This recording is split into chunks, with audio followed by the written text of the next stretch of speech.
Welcome everyone to the start of our Let's Play on Aurora 4X using our Star Trek role-playing framework.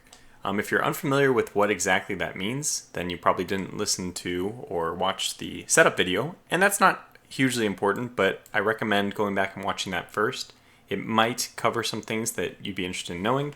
One of the changes from that video that I am making due to popular demand, I guess, is the use commander political bonuses. I am going to say again that this is not going to have any impact on our game because I'm not going to be looking at the commanders. It's basically just going to give us worse commanders overall. But because people really seem to want it, I'll just put it in.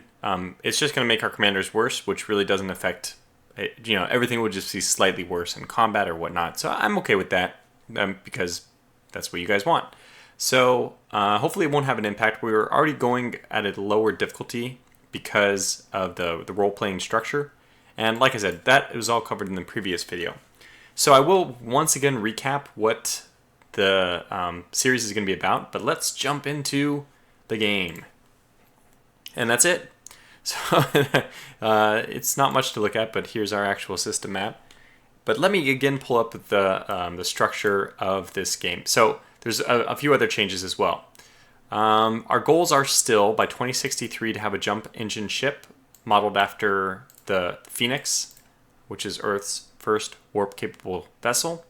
And then by the end of the 21st century, I still want to get the Enterprise out, and I'm leaning towards missiles now for the whatever phase torpedoes or whatever the variety of torpedoes that were used by the Enterprise, the NX-01. I didn't watch the series with Captain Archer. I've watched all the most of the older Star Treks, including Deep Space Nine, Voyager, of course, the Next Generation. Now, that to me is like the Star Trek pinnacle. But anyway, yeah, so we'll probably go with the missiles because that is more fun to do in the game. And I also want to make a mention of thanks to Ice Killer, who's been hanging out in my Discord channel. I do have an Aurora 4X sub-channel in the Discord server, just so that people can come and ask questions, and he's kind of like our resident expert, so thanks to him. I also want to give a shout out to Kilo India Alpha and Cerberian, and everyone else who helped me on the Aurora 4X subreddit. I'll have a link to both my Discord server at the very bottom of the description, and also to the Aurora 4X subreddit, because those should be, I guess, your two stops for if your own questions. If you want to play this game, again, it is free, so you're welcome to just download it and start playing along with me if you so choose.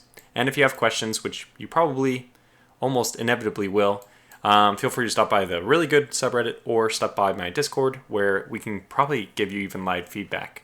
I told Ice Killer to free his weekend up, because assuming people start watching this and start playing on the weekend. Anyway, so thanks to them, and without further ado, I guess let's actually jump into the game. Now, again, I want to point out that although this game is very mechanically intense, I want the feel of this series to be role-play-ish, which means I don't want to delve into the game mechanics too much. There's a few things I need to do first. Show events. Good, so we have events showing up down there. That's going to be very useful. And again, we're not really going to get too much of a visual of what's going on with the naval officers and all the political reliability bonus. That's the built-in like corruption modifier, or their ability to connect with people higher up, even if it's being like born into a politician's family or whatever. That's a bonus which is just added to their promotion score. So you can have worse people promoted to higher positions. But I'll leave that on, even though the promotions will all be done behind the scenes. And I don't think we'll even become very familiar with anybody, with the exception of the scientists. But the scientists, the promotion for the scientists doesn't matter at all. I don't know if I have never even tracked what the promotion means for scientists, what their different administrative levels means. Does that possibly mean their maximum number of labs? Maybe. In which case there is some importance to it. But I don't know, so I'm just going to say I don't know. Now, let's first take a look at the status of Earth. Remember, this is post-apocalypse. World War III has happened, and even Earth is still coming out of that apocalypse, I would say. And on top of that, during this apocalypse, or at the end of it, or at some point, we've also discovered these, what we're referring to as trans-Newtonian elements. Trans-Newtonian, I'm pretty sure that this is supposed to be a play off the fact that we will be violating faster than light travel. So we're beyond Newtonian physics. It might even be trans-Einsteinian for his relativity stuff. So this is all, I mean, we're just, for whatever construct you want to use to violate the laws of physics, which we currently believe govern the universe, that's what these are going to help us accomplish, is some kind of an escape from Newtonian or Einsteinian or relativistic physics.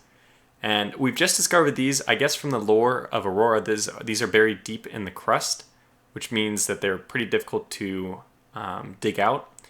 And that's why we'll be eventually using very dedicated trans-Newtonian mines themselves to actually do the mining. But to start, we don't have that. By the way, let me just take a look at the materials we have here. We have really good duranium. That's I'm satisfied with that. Neutronium, corbamite's a bit low. Tritanium's good. A bit low on the accessibility. I don't even remember what neutronium's for, but I just remember that. Well, the only ones I mainly look at are mercasium. We have a good supply of that. Sorium, we have a very good supply of that. That's good. This can be something which can actually completely ruin your game. Let's just take a look at. Well, I can't yet because we don't have trans-Newtonian research developed yet. Okay, so I would say that this is a good start. It's good enough that I don't feel like I need to re-roll it. If we had less than 100,000 duranium, I would re-roll. Or if we had maybe less than 100,000 sorium, I would probably re-roll, because those would both be very challenging starts, but we seem to be okay here. Now, what else do we have on the planet? We have 1,000 conventional industry. Consider that, by the way, the world's population down to 500 million from 7.2 or whatever it is right now. So the World War III has taken its toll on Earth. So in this initial period where we are just doing the research to get up to trans-Newtonian technology, in this initial phase, what am I trying to say? Oh, we can think of the world from a role-playing standpoint as just starting to rebuild. So the population needs to start getting higher. People need to start doing research, which we'll be doing now. And we can think of the Earth as a very fragile structure. I kind of want to, let's imagine, if that's not too scary to do, let's imagine that the Earth is very inward focused right now. Because we're not going to be launching satellites, basically NASA is not going to be putting probes. There's no SpaceX or JPL. None of that stuff is operating because there's nothing going to be going into space for the time being. And I guess the reason why is because after this huge apocalypse, we have to tend to ourselves first. Before we can really think about space being the final frontier, we need to look at ourselves and develop our planet to get us into a stable position from which to begin exploring space. So that is what we're going to start doing. Now, it doesn't really matter the mechanics behind this. I'm trying not to make this too mechanics focused, but basically we're going to need to start building trans-Newtonian stuff as soon as possible, converting our conventional industry into the trans-Newtonian elements are going to just change everything. You can think of this as like a huge revolution in the scope of humanity. You know, this is like the discovery of fire, something akin to that now the whole world has changed. So, okay, but we have a little bit of time before trans-Newtonian research is done, and up until then, I think I'm just going to build a military academy. We won't even finish it in time if the usual math is working out correct, because we don't have a construction and production expert. I mean, we do, but her bonus is 0%. And although you get 4 times for a specialization, 0 times 4 is still 0, so it's not going to help us. Now there is an element, let's see. Scientists do improve their research, in particular when they are actually doing the research. So there's something to be said about putting Elizabeth Owen on the trans-Newtonian technology. She would start off with no benefit whatsoever, but if she even got a 10% bonus, she'd be much higher than Patrick Fitzgerald, because 10 times 4 is 40 now. Although you could also say that Patrick Fitzgerald might also be getting an increase to stuff, while he might also be getting some kind of bonus that brings him up to 40%. So it's kind of a toss-up which one I should choose. I think I'm actually going to choose Elizabeth Owen. what we could actually do to kind of split the difference in a weird way is we could put 9 on Patrick Fitzgerald, and if Elizabeth Owen with just one lab doing something else gets up to even 5%, then I would consider it worth, well, I guess 10% would be what you'd want to put her on the case. So let's just do this. Let's put 9 labs for Fitzgerald. And then we will do expand the civilian economy with the 1 lab for Elizabeth Owen. And the very first part of this series is going to be a lot of just grinding through the first years while Earth's recovery and all that. And we're going to be setting up. And that's why some people choose not to do even the not to do the conventional start. But I like the feel of starting completely behind, starting with no research done. I like that, so that's what we'll be doing here. Okay, so let's see. We have our industry set up. We have our research set up. The thing I didn't do yet is set up our planetary governor. Nope. Okay, so all we need for Governor of Earth, we need A2 or higher, so we'll just start with A2, Eleanor Raleigh, and we're looking up here. The things we particularly like are mining bonus and population growth. Those are both good. 15 and 20, so this is a good candidate, actually. 15 and 20. We prefer factory bonus as well, but let's see what we get, because this is not bad already. 15 mining, 20 population, the rest don't matter. Wealth is like a tertiary one. Primary would be mining and factory. Secondary would be population growth. This person has none of that. Shipbuilding. Mining 15. Okay. But we have mining 15 here, and we have population growth 20. So Dylan is secondary to the other person we have. Stephanie Nixon is 20, 15, 20. Okay, this is probably the best one so far. Better mining bonus is actually more important than the population growth. Factory bonus 5, probably not enough to, okay, nothing there. And mining bonus. Okay, so Stephanie Nixon is going to be our governor of Earth. Congratulations, Stephanie, you've won the little election. I mean, I guess it was an election with only one person voting. I guess I'm in this, in a weird way, I am like the quote-unquote amorphous entity who's in control of the United Earth, or at least we will be called the United Earth when, I mean, it's supposed to happen in like 2150 or something like that, but we're just going to presume that it's already United Earth, because this is, in order to like make this world stick, we have to make a little bit of, okay, sorry. The way you would say it is probably just, we're going to do a little bit of artistic licensing. By the way, I didn't really mention it, but here is the solar system. There's Jupiter and Neptune, Uranus, Saturn, and there is Earth. So what we'll be doing for the first part is just watching Earth circle around the solar system. And then what we actually have to pay attention to is the log. Because if we get a scientist boost to, what was her name? Elizabeth Owen, we have to be tracking that, pause, and then switch her over to be the main researcher for Trans-Newtonian research. So we'll just give this a go, and here we go. So there's going to be, right away, the military is going to do some of its promotions and stuff. That's fine. Political reliability bonus changes, I'm not interested in at all. I'm not actually interested in any military stuff. Oh, okay, wait. Gotta somebody do something science-oriented. Darn it. Elizabeth Owen increased her administrative rating to 5. That's how we wanted. Okay, and Scott Connor increased his bonus to 25. What is Scott Connor in? Okay, logistics, ground combat. The main two we're going to want in the beginning of the game, probably like for the first 15 years even, until 2040 or so, is going to be construction and production, the most important, and then second is power and propulsion. But you can, if you even have just one good construction and production scientist, you are like set for the first 15 years, because that's really going to get you off the ground very quickly. Yeah, unfortunately she's still at 0%, so we'll continue to monitor this and see if anything happens.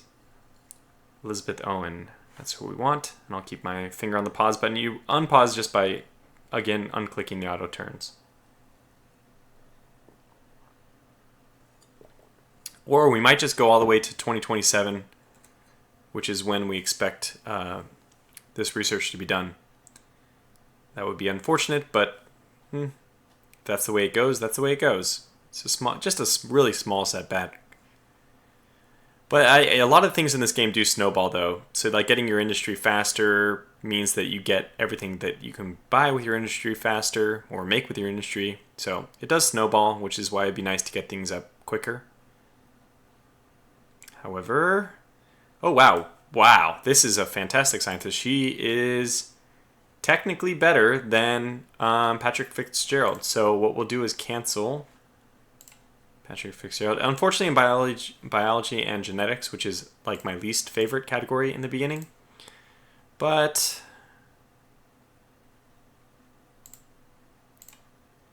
whatever gets the job done faster. Why is it saying 9? Should be max labs. Okay, so Amber Hughes, please step up and do your duty.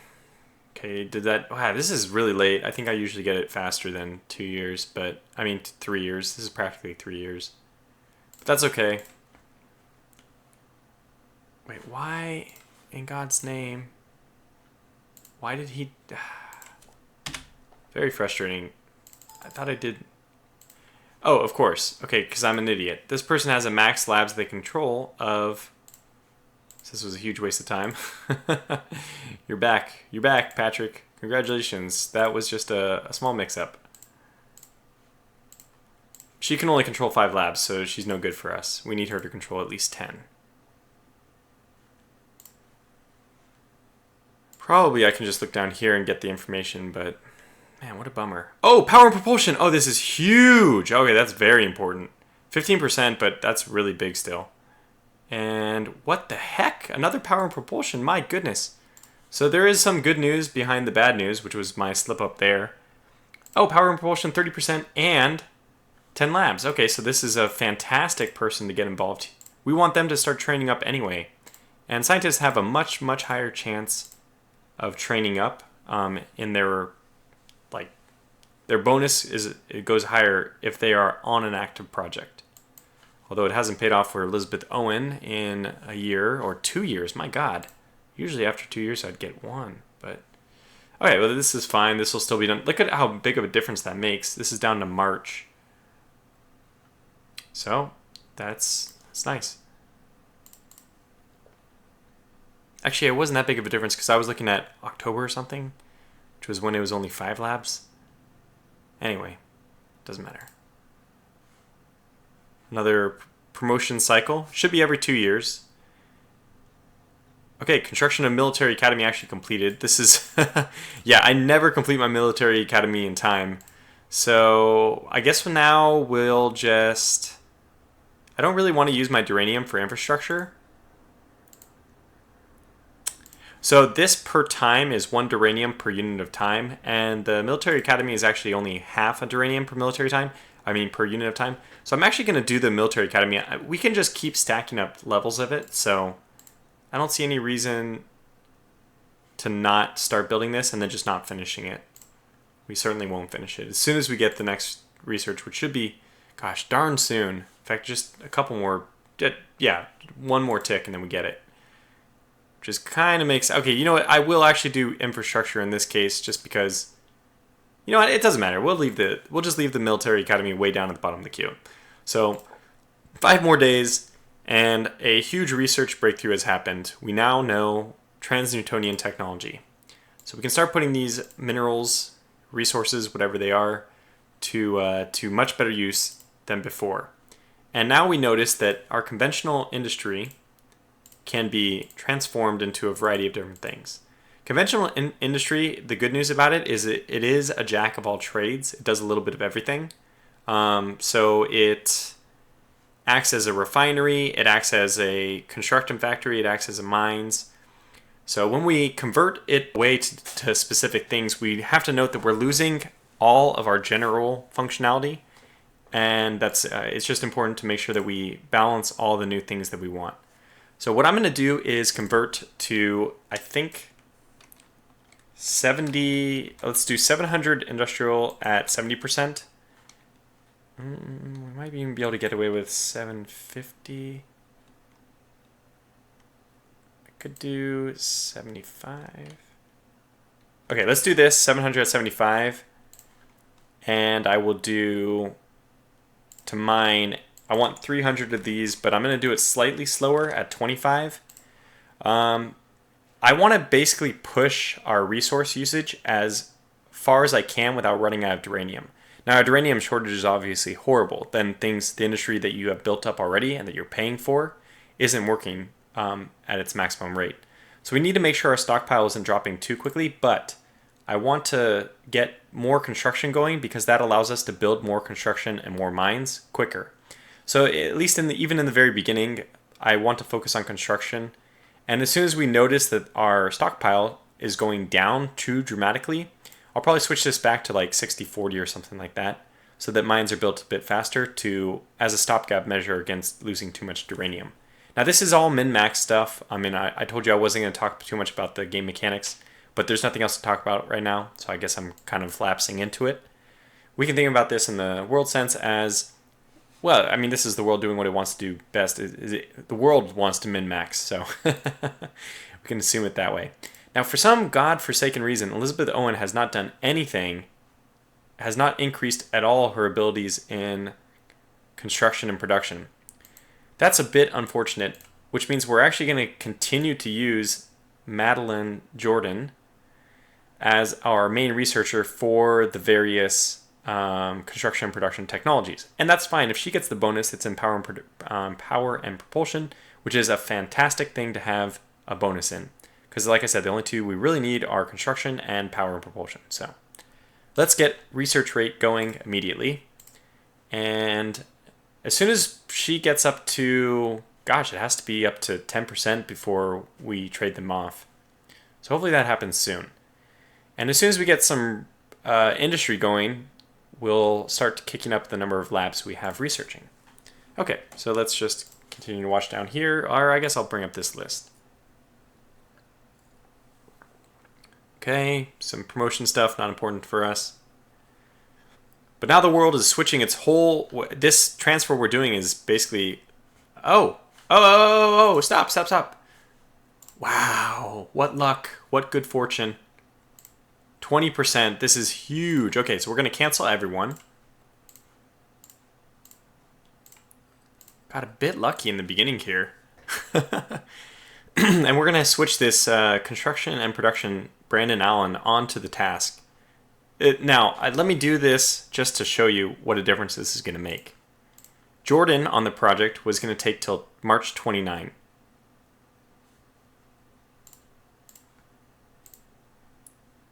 Allen on the project is going to take until September 28. So that's a half a year difference. And considering we're talking about something which is a year away, that's a 50% increase basically in the time if we don't have the right person going. So Brandon Allen is our savior. We will all praise Brandon Allen. And, you know, maybe I will rename the scientists, which brings me to a point I wanted to make at some point in this video. For the naming of vessels for scientists and stuff like that. Now that rant goes on for much too long, so I'm just going to come back very briefly and summarize if you want to have your name in the game. I just want to first start off by saying that the focus of this series is not going to be putting people's names in the game. It does take, I remember the list for Rule the Waves was over 100, and it was just a lot of work to put them in. It might be also kind of a pain in the butt to do it for this. So I'm not guaranteeing anybody's names will make it into the game, or, you know, I mean, it's the point of the comment section for me is more to interact with you guys, less than, and people give themselves names in the comment section to kind of role play into the world, and that's what I appreciate. I don't really care if people just stop by on episode 1 and put me in the game, and then I never see them again. I kind of regret even having that interaction. So really, it's what it's for is for the people who really want to be invested in this universe and who want to roleplay. Who want to put after action reports. What I've seen from that on the Rule the Wave series is fantastic. Nonetheless, if you want to be included, ship name, comma, person name, comma, preference if you have one. Now, of course, for the ship names, you got to keep them thematic. And by thematic, I don't even mean just the United States entries, because I'll probably be deviating from this almost immediately. This is the one I chose because I think the Empire theme, it makes sense, because the United Federation of Planets is probably, you could say, based on the United States theme. Otherwise, why would they have the Enterprise? But for my ship class names, I'll probably be choosing the ones I just think are cool. And there's a lot of cool ones you can even see, like the Terran Federation has some cool ones, like the Cobra, the Comet. I mean, even Essex and Fletcher are in here, which are two good ones. Independence. This has some really good names. I've also noticed that Regalian Steve has some good ones. Battlestar, Discovery, Broadsword, Excalibur. Good names there. Griffin, Gunfighter, good ones. Guardian. And I think Fantasy has some good ones even. Just Basilisk, Bugbear. I mean, these are all really good ship names. So those are the ship class names I intend to choose. And just an aside, Aurora 4X has such a great selection of themes. It's amazing. Another aside, I'm going to be choosing probably Fantasy or maybe even Terran Federation. For the left side is ship names and the right is system names. So I'm probably going to be using Terran Federation for the system names, which will be fun.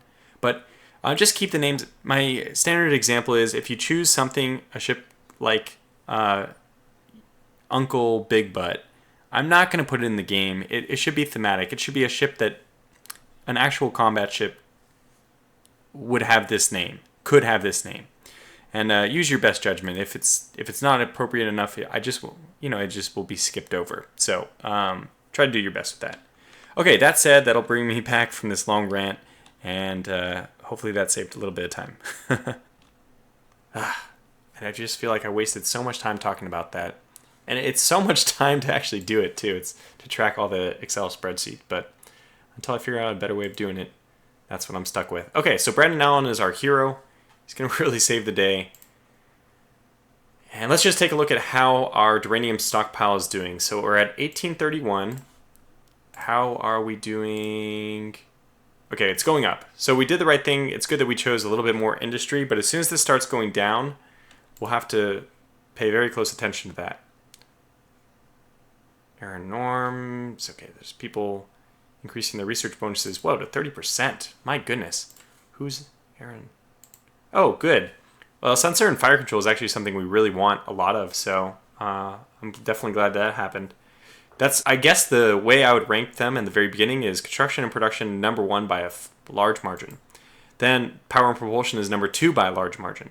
And then probably number 3 is sensor and fire control, and maybe number 4 is logistics and ground combat because you can get, better fuel tanks or whatever out of that. They're not really better in terms of size efficiency or fuel efficiency, but they're better in terms of production efficiency. So, all right, we'll just keep going then, and I'll keep looking for messages that are interesting at the bottom of the screen. Somebody new joined us. Okay, some civilian stuff going on there. I'm just mainly looking for scientist stuff. That's the only thing that's really going to impact.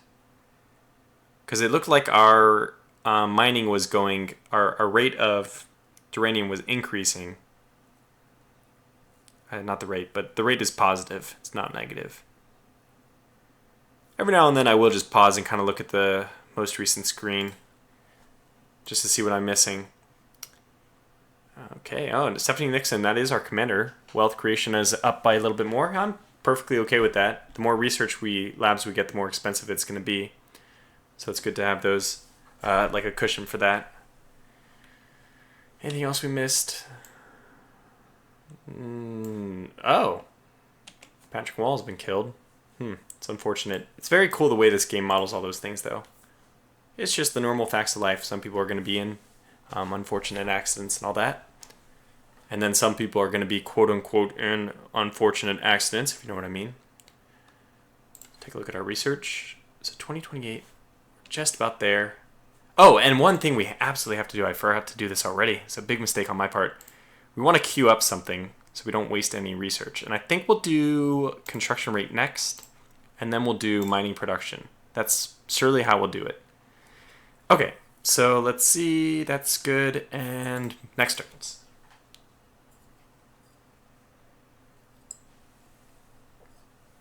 Oh, good. Okay, so it's done. And the important thing is we were able to save whatever research by having it queued. We were able to dump the extra points they would have missed into the next thing. So that's, I think, very important to do. Okay. Moving on. Oh, another scientist thing. Was this scientist update useful, though? Oh, man. all of our scientists are really studying hard. So it looks like the world's coming together after this World War III apocalypse. And now people are just working on their respective categories. The scientists are trying to do research well. I think we're getting pretty lucky about that. So, okay, move on. Yep, there we go. Let's also keep track of our mineral drop. Okay, it's going up, which is good. Very, very, very good. How's our actual numbers? Yeah, I think we're in good shape. It's fun to see this drop because as our conversion happens, the trans-Newtonian construction factories are at least 10 times, pretty soon 12 times more efficient than our original conventional industry. So like I said, this jack of all trades conventional industry was at least like about 10 times worse than everything it would do like on an individual level. So it's really good to get those all switched out as soon as possible. Brandon Allen, we want you to get research rate up as fast as possible. It's an interesting balance, and I haven't done the math yet, but it's kind of an interesting trade-off to see which one you should do first. Because if you do construction rate up first, then you can get research. You can get to building research labs faster because your industry will be done building itself faster. But if you do research rate, well, obviously it most directly affects research, so then you're researching faster. Who knows what's the best thing to do? I'm just playing it by ear here. I think this might be at least a decent way of doing it. So we'll do that, and then we'll probably do another cycle, so we'll just add construction after the next research. Okay. I love being in this game, even just watching the Earth moving around the sun. Sure, it's not a perfectly circular orbit in real life, but that's fine.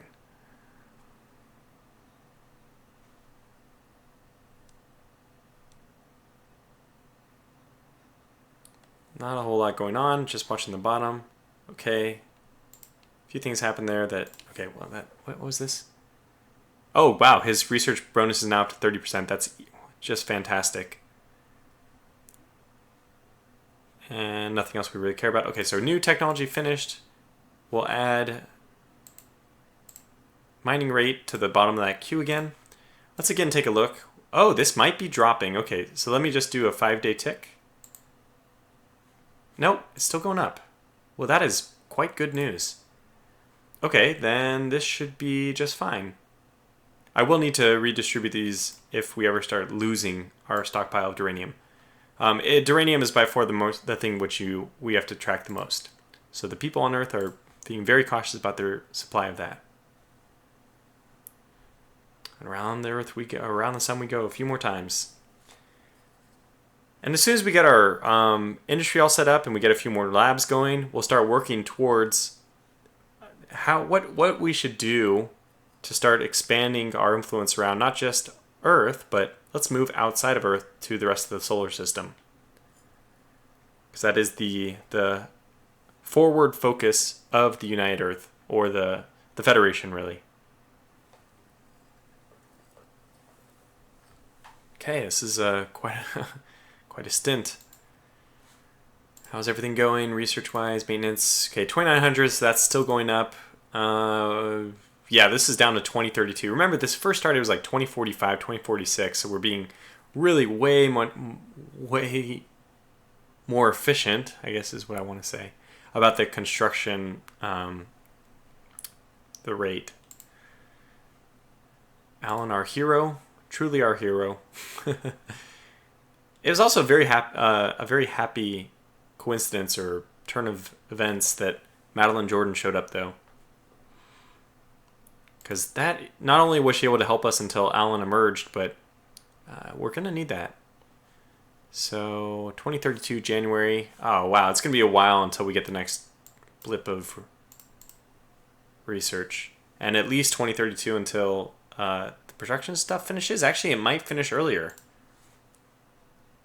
Because this is going to continue to drop. As we convert more and more of the factories to trans-Newtonian construction factories, the rate of production is going up, which means the estimated completion date is going down.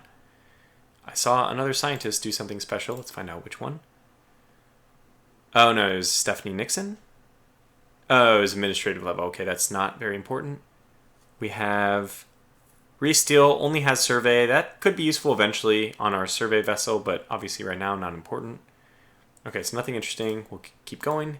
And I'll probably try to keep these videos between 30 and 40 minutes. So at the next point, break point, probably when our next research happens, we will pause this, put a cut in, and we'll pick it back up in the next episode. Oh, what was that? Looked like it might have been interesting. Huh. Oh, yeah, it's commanders. When they're commanders, all the naval, all the military stuff is not important to us yet. So, really, we're only interested in the scientist. And Alan increasing his administrative rate, I think that increases the number of labs that he can hold. But that's not super important. Okay, good. So, we finished research rate 280. Means our research rate is up to 280, obviously. What was it before that? I don't even remember. Let's find out. Complete, example start. Okay, it was at 240 before that. So that's not that much of an increase, but like a slightly over, like a 15% increase or something.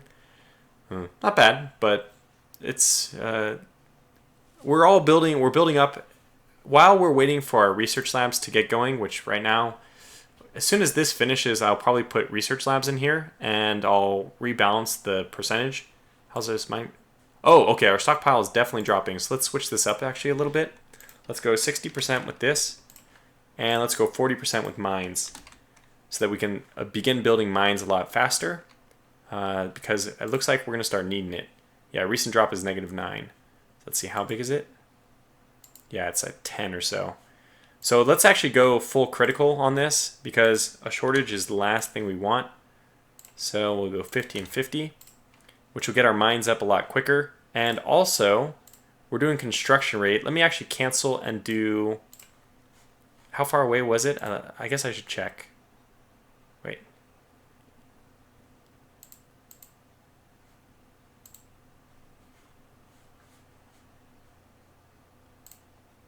Had he done exactly 0? We finished exactly at... Because there's no... Huh. Oh, I'm unavailable. Thank you. Oh, yeah, we had only gotten like 250 in that. So, yeah, we'll definitely do mining first. Switch this up. And then we'll do construction next. And then after that, we'll probably still try to push the research rate. 280 to 320, that's even a smaller jump and pretty expensive at 20,000 research points to do.